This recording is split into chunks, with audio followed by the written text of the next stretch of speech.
Everybody, this is a guided walkthrough for day number 15 from the TryHackMe Advent of Cyber 2024 event. The topic for today's task is Active Directory, and the title of it is Be It Ever So Heinous, There's No Place Like Domain Controller. All right, so we're talking about Active Directory today, and let's take a look at what's going on in the story. Ahead of SOCMIS, the team decided to do a routine security check of one of their Active Directory domain controllers. Upon some quick auditing, the team noticed something was off. Could it be? The domain controller has been breached? With sweat on their brows, the SOC team smashed the glass and hit the panic alarm. There's only one person who can save us. So what are our learning objectives for this task? We're going to learn about the structures of Active Directory. We're going to learn about common Active Directory attacks, and we're going to investigate a breach against an Active Directory. So connecting to the machine. Before moving forward, review the questions in the connection card shown below. Do I need to start a VM today? Yes. Is there a split screen available? Yes. Am I given credentials to connect directly to the VM via RDP, VNC, or SSH? Yes. So what we need to do is we need to click on the green Start Machine button over here, and then we need to wait for the machine to load. Okay, so it says your machine is started. So it's going to take about 3 minutes for the attack box to finish, for this machine to finish initializing. It's not necessarily an attack box. Anyways, let's scroll back down and figure out what's going on in today's storyline.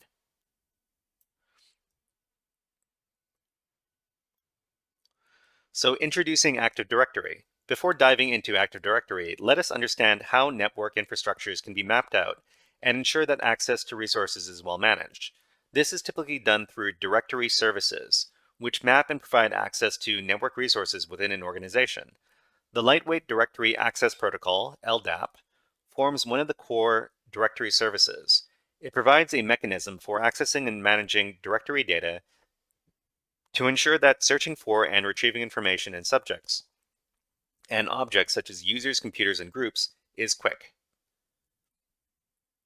Active Directory, otherwise known as AD, is, therefore, a directory service at the heart of most enterprise networks that stores information about objects in a network.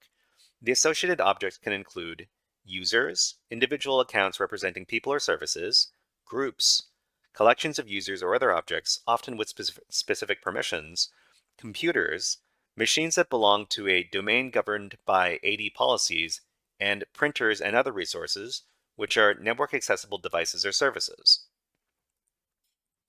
The building blocks of an AD architecture include domains, logical groupings of network resources such as users, computers, and services. They serve as the main boundary for AD administration and can be identified by their domain component and domain controller name. Everything inside a domain is subject to the same security policies and permissions. Organizational units, otherwise known as OUs. OUs are containers within a domain that help group objects based on departments, locations, or functions for easier management. Administrators can apply group policies settings to specific OUs, allowing for more granular control of security settings or access permissions. Forests. A collection of one or more domains that share a standard schema, configuration, and global catalog. The forest is a top-level container in AD. Trust relationships. Domains within a forest and across forests can establish trust relationships that allow users in one domain to access resources in another, subject to permission. Combining all these components allows us to search for the distinguished name, DN, that an object belongs to within the AD. The structure of the name would be as follows: DN, CN, Mayor Malware, OU, Management, DC Malware, DC Wareville, DC THM. So we've got two domain controllers here. So there's one named Wareville and THM. There's one organizational unit that is management. And there was one computer name / distinguished name, which is called Mayor Malware. So let's talk about core Active Directory components.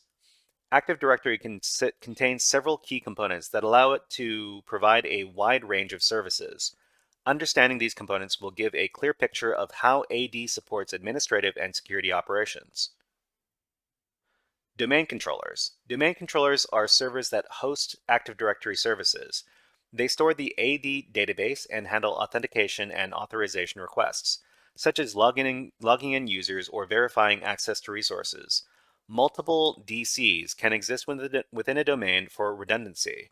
When changes are made to AD, such as adding users or updating passwords, these changes are replicated across all DCs, ensuring that the directory remains consistent. Global Catalog. The Global Catalog, GC, is a searchable database within AD that contains a subset of information for all objects in the directory. This allows users and services to locate objects in any domain in the forest, even if those objects reside in different domains. LDAP, Lightweight Directory Access Protocol. AD uses this protocol to query and modify the directory. The protocol allows for fast searching and retrieving of information about objects such as users, computers, and groups. Kerberos Authentication. The default authentication protocol used by AD provides secure authentication by using tickets rather than passwords. Group Policy. One of Active Directory's most powerful features is Group Policy, which allows administrators to enforce policies across the domain. Group policies can be applied to users and computers to enforce password policies, software deployment, firewall settings, and more. Group Policy Objects, otherwise known as GPOs, are the containers that hold these policies. A GPO can be linked to the entire domain, an OU, or a site, giving the flexibility in applying policies.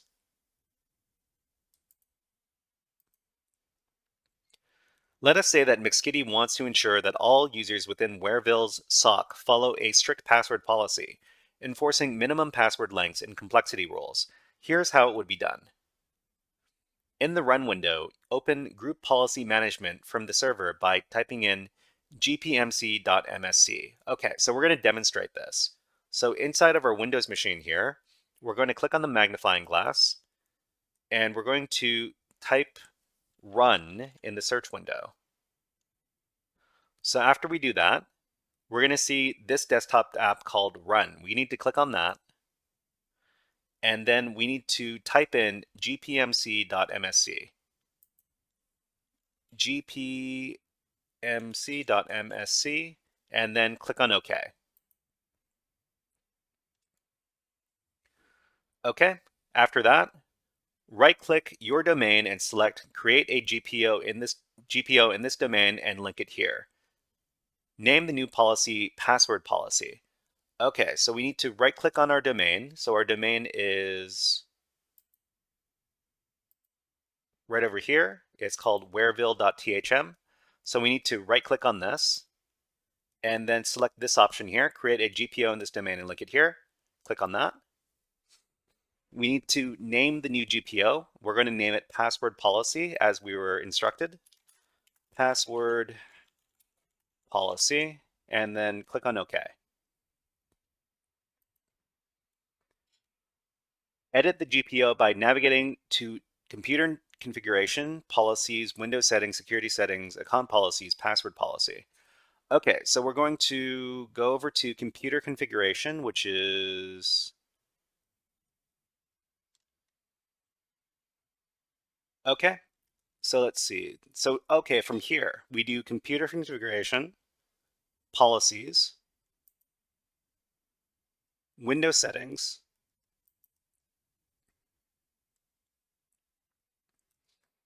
Security Settings,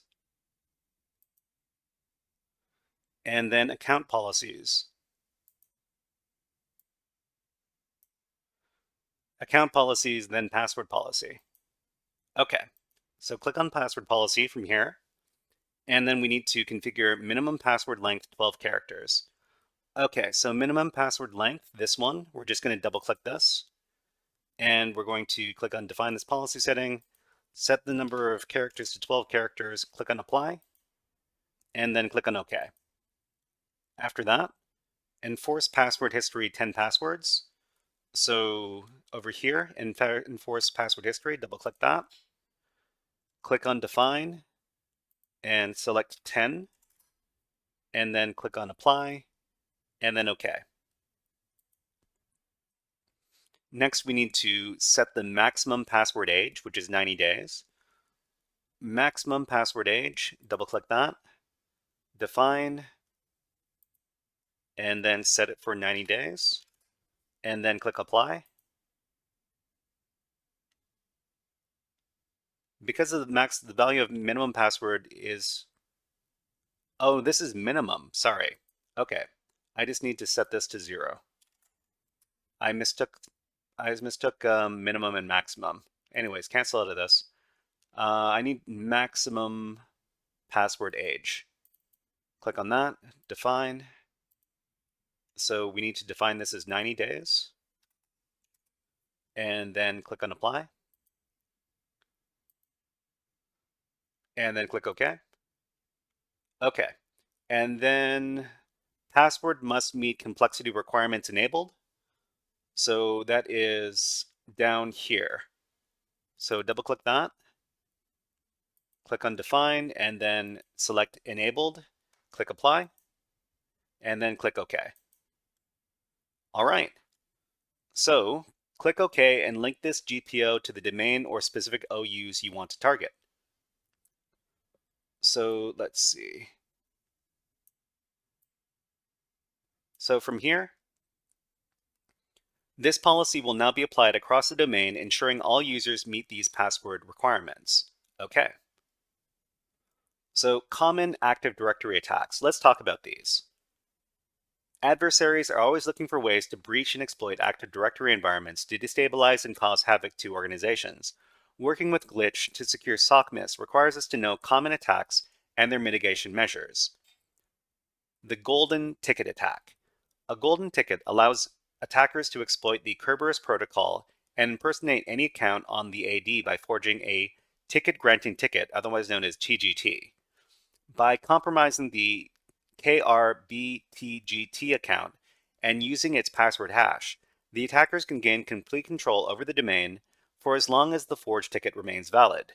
This attack requires 4 critical pieces of information to be successful. The fully qualified domain name of the domain, or otherwise known as the FQDN, the SID of the domain, the username of the account to impersonate, and the KRBTGT account password hash. Detection for this type of attack involves monitoring for unusual activity involving the KRBTGT. Event ID 4768. Look for TGT requests for high privilege accounts, and Event ID 4672. This logs when special privileges, such as SCTCB privilege, are assigned to a user. The Pass the Hash attack. This type of attack steals the hash of a password and can be used to authenticate to services without needing the actual password. This is possible because the NTLM protocol allows authentication based on password hashes. Key ways to mitigate this attack are enforcing strong password policies, conducting regular audits on account privileges, and implementing multi-factor authentication across the domain. Kerberosing. Kerberosing is an attack that targets Kerberos, in which the attacker requests service tickets for accounts with service principal names, SPNs, and extracts the ticket and password hashes, and then attempts to crack them offline to retrieve the plaintext password. Mitigation for this type of attack involves ensuring that the service accounts are secured with strong passwords, and therefore implementing secure policies across the AD would be the defense. Pass the ticket. In a pass the ticket attack, attackers steal Kerberos tickets from a compromised machine and use them to authenticate as the user or service whose ticket was stolen. This attack can be detected through monitoring for suspicious logins using event ID 4768 TGT request, especially if a user is logging in from an unusual locations or devices. Additionally, event ID 4624 successful login will reveal tickets being used for authentication. Malicious GPOs. Adversaries are known to abuse group policy to create persistent privileged access accounts and distribute and execute malware by setting up policies that mimic software development across entire domains. With escalated privileges across the domain, attackers can create GPOs to accomplish goals at scale, including disabling core security features, disabling core security software and features such as firewalls, antivirus, security updates, and logging. Additionally, scheduled tasks can be created to execute malicious scripts or exfiltration data from affected devices across the domain. To mitigate against the exploitation of group policy, GPOs need to be regularly audited for unauthorized changes. Strict permissions and procedures for GPO modifications should also be enforced. Skeleton key attack. In a skeleton key attack, attackers install a malware backdoor to log into any account using a master password. The legitimate password for each account would remain unchanged, but attackers could bypass it using the skeleton key password. Investigating an Active Directory breach. Okay, so let's continue then. Group policy. As previously discussed in this task, group policy is a means to distribute configurations and policies to enrolled devices in the domain. For attackers, group policy is a lucrative means of spreading malicious scripts to multiple devices. Reviewing group policy objects, GPOs, is a great investigation step. In this section, we will use PowerShell to audit our GPOs. First, we will use the getGPO commandlet to list all GPOs installed on the domain controller. Okay, so we're going to be minimizing the group policy management editor over here. So we're just going to minimize this, and then we're going to start up PowerShell. So we can start up PowerShell by clicking on the magnifying glass here. And in the magnifying glass, we're going to type in PowerShell. Okay, Windows PowerShell, we can just click on this to start up the app. And this is a little bit small, so what I'm going to do is I'm going to change the properties over here to make the font nice and big so we can read it. I'm just going to change this to 24-point font. Click on OK.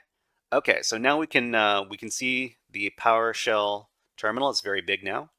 So we're going to use this command get-gpo-all.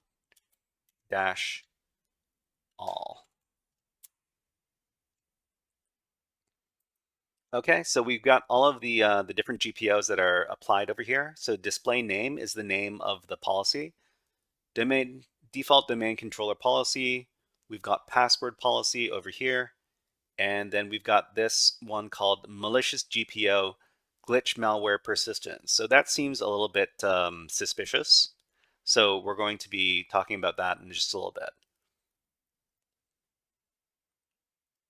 So this would allow us to look for out-of-place GPOs. We can export a GPO to an HTML file for further investigation to make it easier to see what configurations the policy enforces.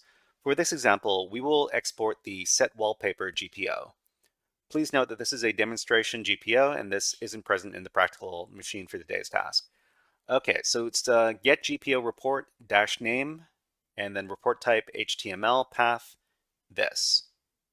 Okay, so we're just going to skip past this part because it's not important for what we're doing in today's task. Then, when opening the HTML file in the browser, we are presented with an overview of things such as when the policy was created and modified, what devices or other users the GPO applies to, the permissions of the GPO, and the user or computer configurations that it enforces. So over here, this is what it would look like when we open this up in a browser. So I don't think I can make this too much bigger. Okay, I can make it a little bit bigger, but this is still kind of difficult to read on the screen. Okay, so we're going to close this out. From the screenshot above, we can see that the policy sets the desktop wallpaper of the devices using the image located over here. Domains are naturally likely to have many GPOs. We can use the same get GPO commandlet with a bit of PowerShell foo to list in only those GPOs that were recently modified. This is a handy snippet because it highlights policies that were recently modified, perhaps by an attacker. Okay, so over here, we've got our command. We can copy this command, and hopefully we can copy it over to the machine. If not, that's going to be a big pain in the butt. So in the PowerShell, we're going to try to paste it in. Oh, that's no good. Okay, looks like we're going to have to manually type this all in. So get GPO-all, type it into where object between curly braces underscore dot modification time, and then pipe that into select object display name colon modification time. And I need to make sure that there are no typos in this command. Okay, and then after that, we need to hit enter. Okay, that worked. So we got a few different GPOs, default domain policy, controllers, password policy, malicious GPO. Okay, that worked. So Event Viewer. Windows comes packaged with the Event Viewer. This invaluable repository stores a record of system activity, including security events, service behaviors, and so on. For example, within the Security tab of the Event Viewer, we can see a history of user logins, attempts, and logoffs. This screenshot below shows a record of user CMNatic attempting to log into the device. Okay. So over here, this is an example of the Event Viewer. And we're looking at security events. And we can see here, there's a bunch of different information over here, and then details of the event over in this section over here.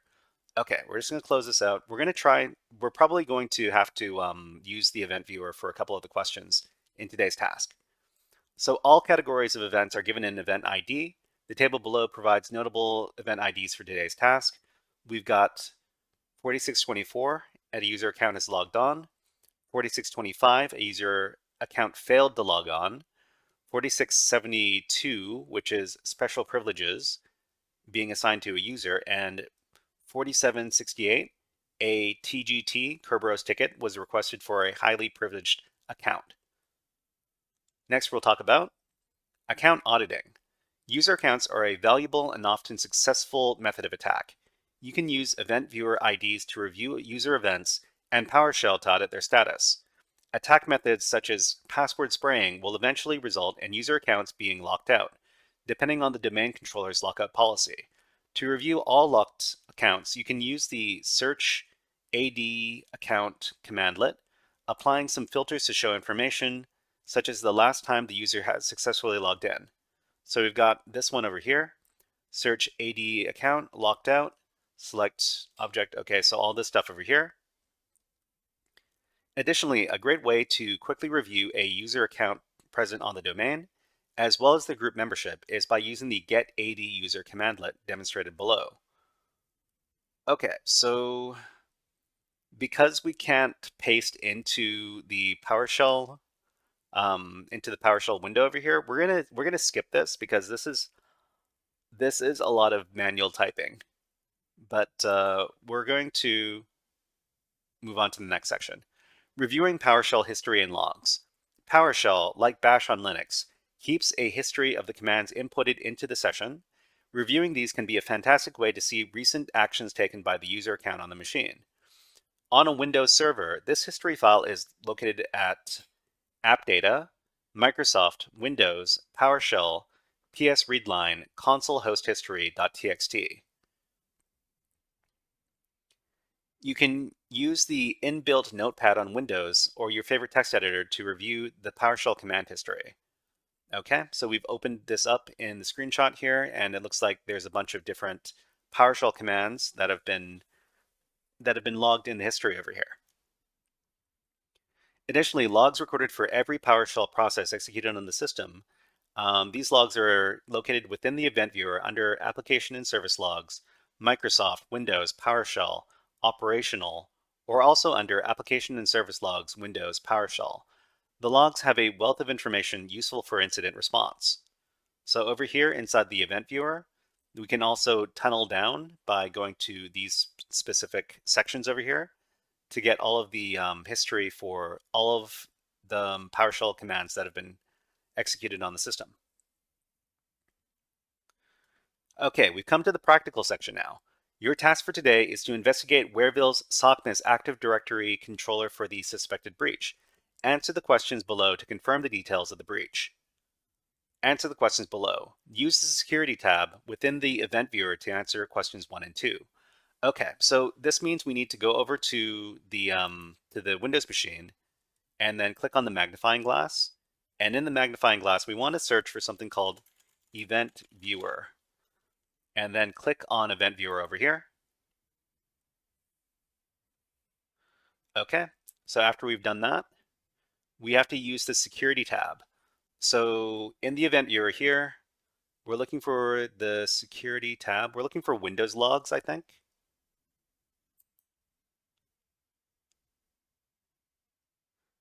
And we're looking for security over here. Okay, so we've got a lot of different events. We've got 14,000 of them, so we need to do some filtering in order to find what we want to find. On which day was glitch malware last logged in? Okay, so for this section over here, what we need to do is we need to look for the login event. So the login event is, we're going to go over and click on Filter Current Logs. So this button over here on the right-hand side. And here we're going to search for specific event IDs. So we're going to click into this window, and then we're going to select the number 4624, which is the login event ID. We're going to click OK. And now we only have 4,600 events. What we're going to do in here is we're going to scan for a specific user. So we're going to click on this Find button over here on the right-hand side, and we're going to select glitch underscore malware.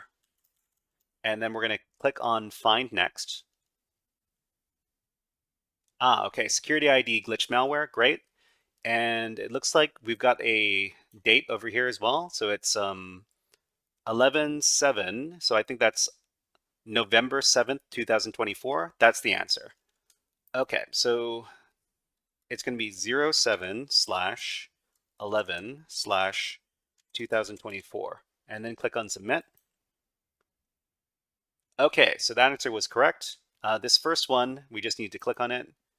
And then this answer is correct. The next question is, what event ID shows the login of the glitch malware user? So we filtered for event 4624, so that's the answer here. 4624, click on Submit. Okay, so the next question says, read the PowerShell history of the administrator account. What is the command that was used to enumerate Active Directory users? So we can access the PowerShell history by going over to the specific file. So we're going to close out. Actually, we're not going to close out. We're going to minimize the event viewer. And then inside of PowerShell, we can go over to this directory over here. And inside the PowerShell account, we're just going to get content. And we're going to look inside a specific directory. The directory is going to be C users administrator app data, app data, and then roaming,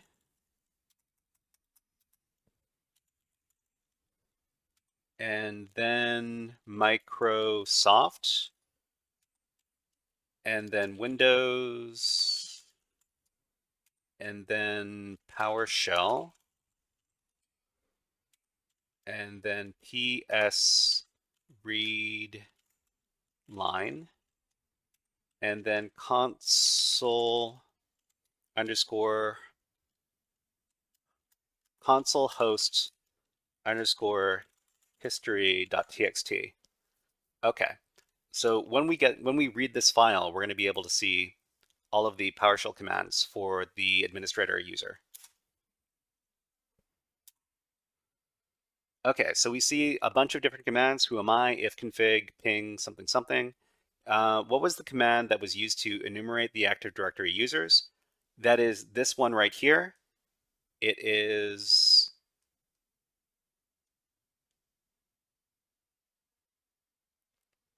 get 80 user filter properties member of select object name.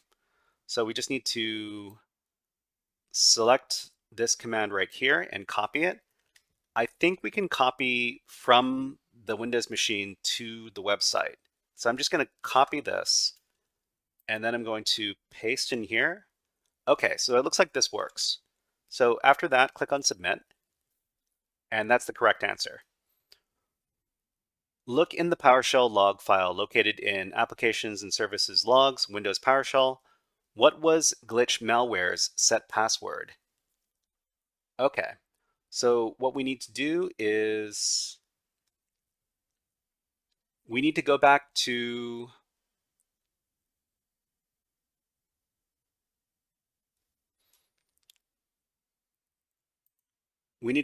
the event viewer. So over here, where is the event viewer? Here it is. Okay, so inside of Event Viewer, we want to go over to Applications and Services Logs. So that's over here. And then we want to go to Windows PowerShell. So over here, click on Windows PowerShell. Okay.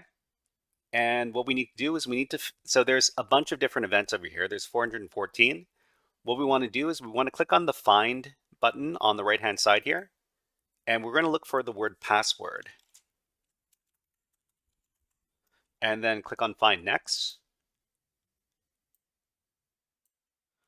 Okay. So we're going to look at the details over here by clicking on Details. Oh, over here for the Find window, we're going to X out of it. We're going to click on Details. Okay, here we go. So there's a couple of these, but one of these has this information here. So over here, we've got, can I scroll in here? I don't think I can. Switch to XML view. Okay, so 80 user is glitch malware, and we've got a password. So the password is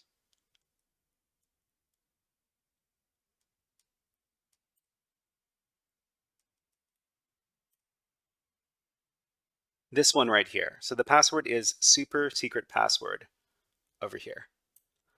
Okay, so we can just copy that and then go over to the TryHackMe page and paste it in. Make sure that it doesn't have any quotes. Click on Submit, and that's done. All right. So it says here, review the group policy objects present on the machine. What is the name of the installed GPO? So this is the malicious GPO that we were talking about earlier. So we're just going to go back to our PowerShell. In our PowerShell, we can go back to the get GPO with the modification time. This command right here, get GPO all, where object is select object display name modification time. Give this command, and if you don't know, you can use the up and down arrow keys to select between different commands that you've already given. So we're just going to use this command, hit enter, and we're looking for this one, malicious GPO glitch malware persistence. So we can copy this name over here, and then in TryHackMe here, we can paste in the name of this and click on Submit. All right, so we've effectively finished today's task. Great. So the last question here is, if you enjoyed this task, feel free to check out the Active Directory hardening room, and we just need to click on complete, and then you'll see the color of the task over here turn green, which means we are finished. All right, so thank you very much for watching this guided walkthrough of the Advent of Cyber, day number 15 on tryhackme.com, and we'll see you next time.